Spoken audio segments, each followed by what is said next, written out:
انسان چې دنیا ته راغلی دی دا انسان الله پاک هغه د خپل عبادت لپاره هغه را لېږلی دی پیدا کړی دی الله پاک فرمایي وما خلقت الجن والانس الا ليعبدون دا انسانان او پیریان دا ما صرف او صرف د خپل عبادت لپاره هغه پیدا کړی چونکه انسان هغه خطاکار دی انسان هغه عاجز دی د انسان سره هغه شهوات هغه تړلې شوی دی نفس د انسان سره هغه تړلې شوی دی شیطان دغه انسان ته هغه وسوسې غورځي نبی علیہ السلام فرمای کل بنی آدم خطاء وخیر الخطاؤون التوابون هر انسان بنی آدم هغه خطاکار دی لیکن غوره خطاکار هغه دی چې هغه توبه وباسي د پیغمبرانو علاوه چې نور څومره خلک دي د هغو ټولو نه هغه ګناه کېدلی شي لیکن غوره کس هغه دی چې هغه د خپل ګناه نه هغه توبه وباسي انسانان هغه ډېر ګناهونه وکړي دومره ګناهونه وکړي د ځمکې نه واخله تر د اسمانه پورې دا ټوله فضا هغه په ګناهونو کې هغه راګیر کړي لیکن د یو پیر هغه خپل رب ته چې دی نه هغه توبهګار شي خپل رب ته هغه رجوع وکړي الله پاک ته چې دی نه هغه معافي کوي الله پاک ته چې دی نه هغه به دې سره بخښنه کوي توبه ویستل دا لازمي ده شیطان وای ما دغه انسان هغه په ګناهونو سره هغه هلاک کو او دغه انسان زه په توبې سره چې دی نه هغه هلاک زه به محنت وکړم دی چې دی نه هغه ګناهونه وکړي دی بیا خپل رب ته چې دی نه هغه یو پیر هغه په جړا شي توبه دې وباسي الله پاک دته چې دی نه هغه د ګناهونه معاف نو غوره انسان هغه دی چې هغه توبه وباسي د دغه ګناه کیږي د چې دنه هغه توبه وباسي توبه څه ته ویل شي توبه چې دنه هغه رجوع ته ویل شي واپس کېدل ته ویل شي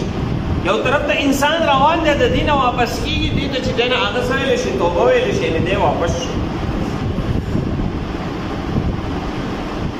اسلامي اصطلاح کې توبه څه ته ویل شي د توبې تعریف چې دنه هغه علماو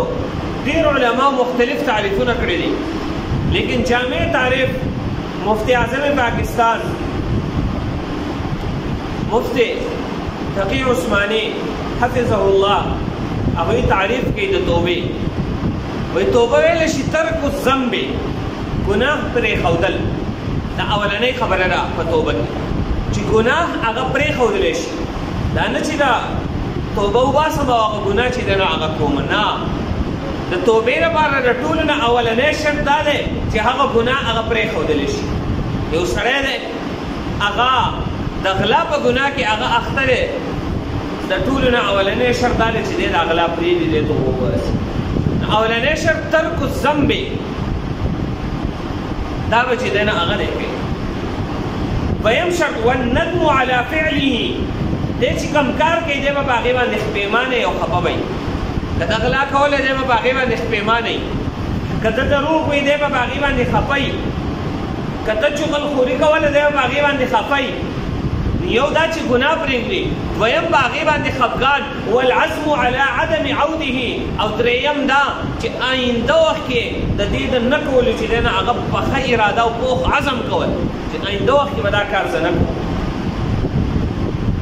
کله موجوده دا وخت کې هغه توبه وباسي او دی وایي چې دا آینده وخت به بیا ګورو نه دا توبه قابل قبول نه ده الله پاک د هغه توبه قبوله ده چې کله دی په دغه وخت دا کار پرېږدي او آینده وخت کې هغه د نه کولو چې دی نه هغه پوخ عزم وکړي دا کار به زه نه کوم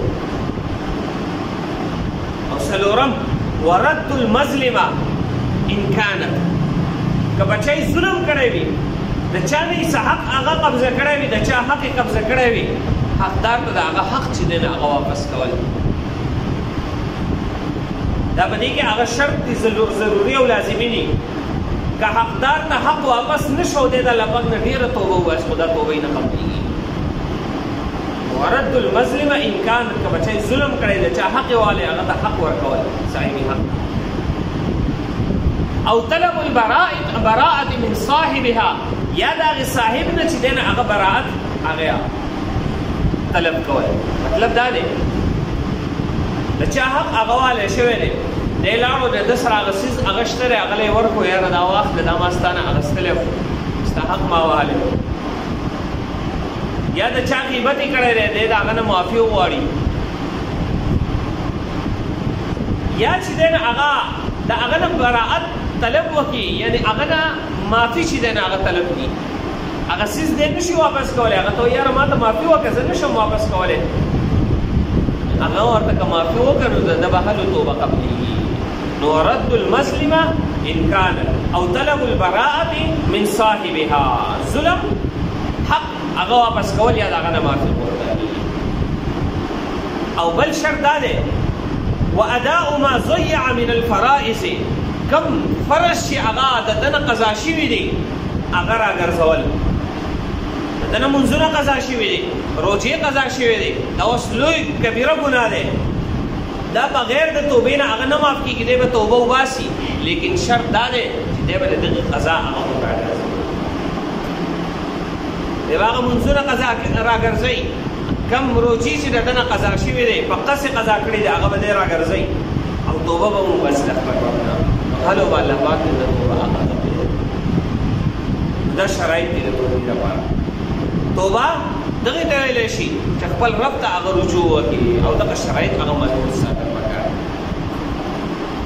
هر کله چې انسان د دغه شرایطو مطابق هغه توبه وباسي الله پاک دې توبه قبلوي حدیث شریف کې راځي اے انسانا حدیث قدسی ده حدیث قدسی هغه ته ویل شي چې الله پاک د الله پاک ارشاد نبی علیہ السلام را نقل کړي د الله پاک ارشاد نبی علیہ السلام را نقل کړي لو بلغت ذنوب یا ابن آدم اے د ادم زویا اے د ادم بچیا لو بلغت ذنوبک عنان السماء اے ابن آدم کستا گناهونه هغه د اسمان د غاړو پورې هغه ورسېدل د ځمکې نه واخله د اسمانه پورې ستا گناهونه هغه ورسېدل خو لیکن ستا زمانه چې دی نه هغه بخښنه وغوښتله غفرت لک زه به ستا بخشش وکړم ولا ابالي او زما په دې باندې څه پروا نه هغه نشته دی زه بخشش چې دی نه هغه کوم ستا بخشش الله پاک کوي خو چې کله دغه شرایط هغه ملحوظ وي بل حدیث کې راځي لو اخطأتم که تاسو ګناهونه وکئ د ځمکې نه واخله تر د اسمانه پورې خو لیکن د خپل رب نه هغه بخښنه وغواړئ الله پاک به تاسو ته بخښنه وکړي الله پاک غفور الرحیم ذات دی الله پاک هغه ذات دی چې هغه بخشش کوي خو لیکن د دغې توبې هغه شرایط ملحوظ ساتل پکار دي او خپل رب ته چې دی نه هغه رجوع کول پکار دي توبې حکم علماء فرمایي التوبة فرض على المؤمنين توبه د مؤمنانو باندې فرض ده توبه به هر مؤمن هغه وباسي خپل رب ته رجوع وکړي ځکه الله پاک فرمایي وتوبوا الى الله الله پاک ته توبه وباسي د دې آیت ته علماء فرمایي توبه په مؤمنانو باندې هغه فرض ده چې مؤمن هغه خپل رب ته رجوع دا نو چې مونږه هغه خپل رب ته رجوع وکړو دا مونږه ښه کار وکړو ښه کار دی خو د دې نه زمونږه هغه خلاصې نشته دی که مونږه ځمکې ته ځکه اسمان ته زه خپل رب ته به هغه رجوع کوم خپل رب ته چې هغه مونږه رجوع نه کړې زمونږه خلاصې چې دی نه هغه نشته دی خو لیکن د دې توبې چې دی نه هغه الله پاک فایدې هغه هم د انسانانو دپاره هغه مقرر کړي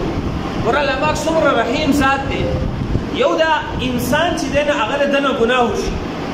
بل دا انسان هغه خپل رب ته هغه رجوع کوي په دغه رجوع کې چې دی نه یو خو د ده ګناهونه معاف کېږي او بل الله پاک دغه انسان ته هغه انعامات هغه هم ورکوي